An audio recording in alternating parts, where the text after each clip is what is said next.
ahí no están inscribiendo alumnos, entonces son solo presenciales, se cobra porcentaje de lo que pagan los alumnos, entonces muchos escritores no están cobrando sus talleres también en ese marco. O sea, la precariedad se puso de manifiesto doblemente.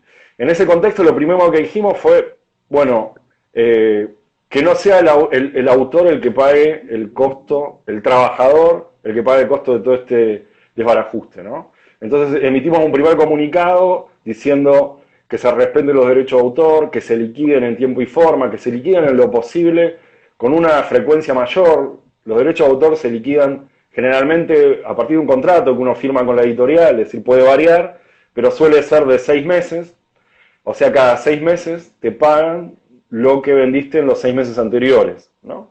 Si pensamos primero en un contexto inflacionario, cada 6 meses uno pierde el poder adquisitivo de esos 6 meses, es decir, lo que se devaluó la moneda en esos 6 meses. Es decir, ya de por sí hay eso normalmente. Y en un contexto de crisis como el actual, esperar a 6 meses nos parecía, bueno, se puede pagar con una frecuencia menor, es decir, atento a la crisis, se puede cambiar esa regla de juego. Y bueno, eso fue lo que nosotros planteamos. Obviamente las editoriales están en una situación igual de endeble o diferente, es decir, diferente. Nosotros somos trabajadores, las editoriales generalmente son pymes o empresas multinacionales o a veces pequeñas empresas formadas por los mismos editores que a la vez son escritores, con distintas complejidades según el tamaño. Y bueno, a la vez están en una situación complicada. Bueno, entonces, ¿quién va a pagar el costo de este lío? Bueno, nosotros planteábamos, bueno, que no seamos los escritores los primeros en los que se piense, ¿no? A la hora de pagar el costo, ¿no? Entonces, que los derechos de autor se sigan pagando, en lo posible que se paguen con mayor frecuencia, y en todo caso, ver si el Estado puede intervenir para ayudar en esa situación. Eso fue lo primero que hicimos. Después hubo como esta especie de tendencia o furor de liberación de contenidos, ¿no?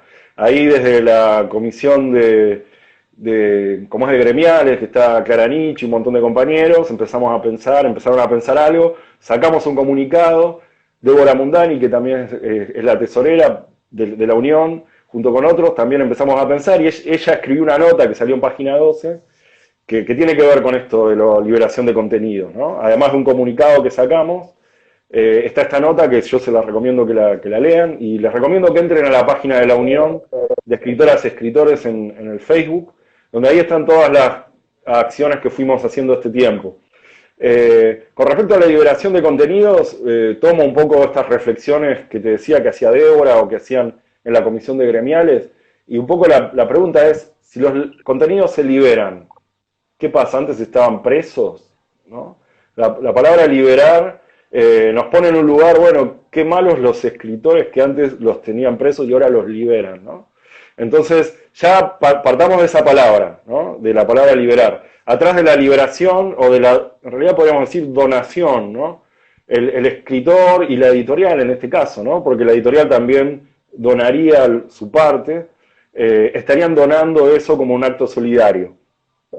Lo que nos preguntamos ahí, más allá del acto íntimo de cada escritor, que tiene que ser elegido, consensuado con la editorial, nosotros sacamos una campaña, ayer justo salió con otros colectivos, la Asociación de Dibujantes, el colectivo de literatura infantil y juvenil, la Cámara del Libro, la Cámara de Publicaciones, es decir, nos juntamos varias asociaciones y sacamos una campaña que se llama Pedí Permiso, porque se dio el caso de varios autores que las editoriales liberaron su contenido sin consultarle.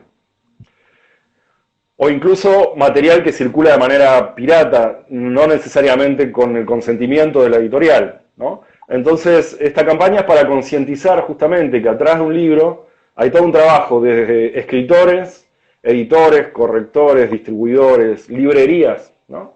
Y que la liberación o la donación, vamos a usar esta palabra, de contenidos, implica que un montón de trabajadores no van a cobrar. En todo caso, si lo eligen, que sea voluntario, pero a la vez tiene toda esta complejidad que les comentaba. Bueno, tremendo, ¿no? Esto seguramente poca gente lo sabe y bueno, estamos ahí siempre obviamente acompañando el laburo de los escritores, que bueno, que son, digamos, la base cultural. Hay una pregunta que dejó Guillermo Pereira después de varios piropos que te tiró más arriba. Eh, cerramos, cerramos porque nos queda muy poco tiempo y no quiero que se corte en mitad de una pregunta, son las 5. ¿En qué Dale. condiciones la ley del libro ustedes han tenido intervención, participación en la creación de la ley del libro? Sí, bueno, la ley del libro es la ley de... lo que se busca es crear un instituto del libro, ¿no? Del mismo tipo que existe el Instituto del Cine, el INCA, el Instituto de la Música, el INAMU y distintos institutos, no existe un instituto del libro. Entonces, esta ley lo que buscaría es generar ese instituto para fomentar tanto la creación como la producción como la distribución. Es decir, es un instituto que englobaría las tres partes de la industria editorial, en la cual los escritores estamos dentro de la parte de la producción intelectual como parte central dentro de la industria del libro. Eh, Hace ya como un año y medio, si no me equivoco, por ahí un poco más, recibimos un borrador por parte del equipo de Filmus, de los asesores de Filmus, del que entonces era diputado, que estaban trabajando en esta ley. Entonces, la Unión recién se estaba formando, a partir de debates internos, propusimos cambios a la ley para que la ley contemple más los derechos del escritor dentro de su armado, ¿no? Para que estemos más presentes.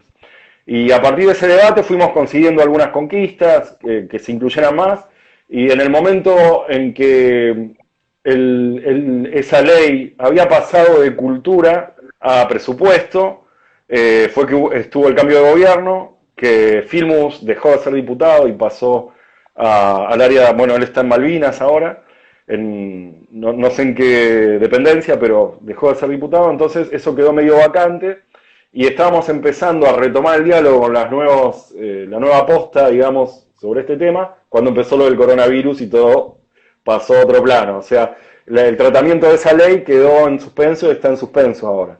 Pero hay mucho por pelear ahí, sobre todo en la participación que tenemos los escritores en el directorio.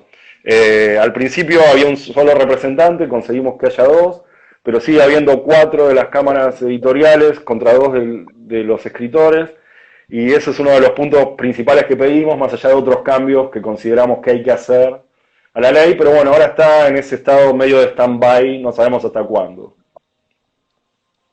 Y bueno, habrá que esperar y obviamente acompañamos esa lucha desde ya. Este, te mandan saludos desde Merlo. Ahí Guillermo Naveira dice, ese es mi presi.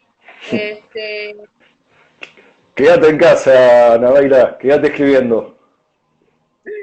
y después, no sé si llegamos para la pregunta de Martín, dice, ¿qué le preguntarías a tu escritora favorito? Resumímelo en 30 segundos, Marcelo, por favor. ¿Cómo hiciste para escribir eso? Es la pregunta que queremos saber todos. Bueno, Marce, y antes que se nos corte la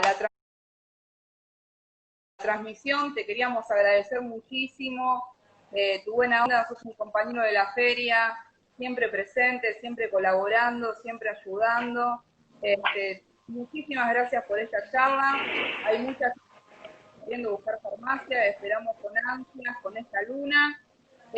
Para la literata, la inundación, que lo recordó también Alejandro, la inundación es amores prohibidos en medio del aislamiento. Así que buscar la inundación. Tenés razón, tenés razón.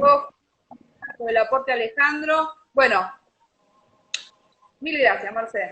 Muchas gracias a ustedes, los felicito por el laburo que hacen, estamos siempre bancándolos y nos vemos la próxima.